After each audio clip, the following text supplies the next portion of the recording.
হামজা চৌধুরীর ওই ছবিটা দেখেছেন? হংকং চায়নার কায়তাক স্টেডিয়ামে বাংলাদেশ দলের অনুশীলনে হাওয়ায় নিজেকে ভাসিয়ে সাইড ভলি করছেন তিনি। আজ রাতে এশিয়ান কাপ বাছাই পর্বে হংকং চায়নার বিপক্ষে অ্যাওয়ে ম্যাচে গোটা বাংলাদেশ দলই হামজার মতো হাওয়ায় নিজেদের ভাসাতে চায়। গত বৃহস্পতিবার ঢাকা স্টেডিয়ামে 7 গোলের থ্রিলারের পর হতাশার সেই হার নিজেদের হাওয়ায় ভাসিয়ে ভুলতে চান হামজা চৌধুরী, সমিত সোম, জামাল ভুঁইয়ারা। প্রত্যাশা তো তেমনই, কিন্তু প্রত্যাশার সঙ্গে প্রাপ্তির মেলবন্ধন তখনই হবে যখন পুরো দল এক সুতোয় নিজেদের বেঁধে লড়তে পারবে ম্যাচে। সেটা কি সম্ভব? এটা অবশ্য অনেকটাই নির্ভর করছে কোচ হাভিয়ার কাবরেরার উপর।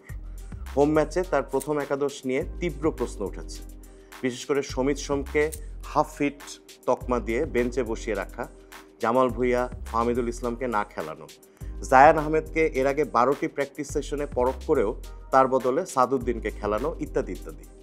আজ কাবরেরা কেমন একাদশ খেলাবেন?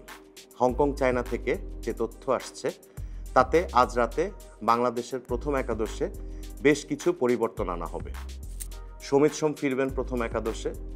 ফেরার সম্ভাবনা আছে অভিজ্ঞ ডিফেন্ডার তপু বর্মনের। চোটের কারণে তাকে আগের ম্যাচে পরে নামিয়েছিলেন কোচ। জামাল ভুঁইয়া ফিরতে পারেন জায়ানও। বিশেষ করে গত ম্যাচের ৭৮তম মিনিটে মাঠে নেমে জায়ান যে ধরনের পারফরমেন্স দেখিয়েছেন তাতে কোচ কাবরেরার পক্ষে জায়ানকে ইগনোর করা খুবই কঠিন। ফাহমিদুলও সেদিন মাঠে নেমে আক্রমণে গতি এনেছিলেন। আজ কোচ যাই ভেবে থাকুন, আজ অল আউট ফুটবল খেলার বিকল্প নেই বাংলাদেশের সামনে। বাংলাদেশের তো হারানোর কিছু নেই আজ। কাল হংকং চায়নার কোচ অ্যাশলে ওয়েস্টউড স্বীকার করেছেন তিনি ঢাকায় আসলে মজা করেছিলেন।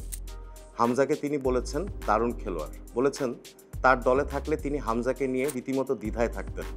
হামজা এমন একজন খেলোয়াড় যিনি আক্রমণেও খেলতে পারেন, রক্ষণেও পারদর্শী। গোল যে তিনি করতে পারেন সেটি তো দেখিয়ে দিয়েছেন। আজ রাতে হামজা, সমিতরা নিজেদের মেলে ধরুন, বাংলাদেশ নিজেদের উজাড় করে দিয়ে ম্যাচটা বের করে আনুক। দেশের ফুটবলে এমন একটা জয় খুবই প্রয়োজন।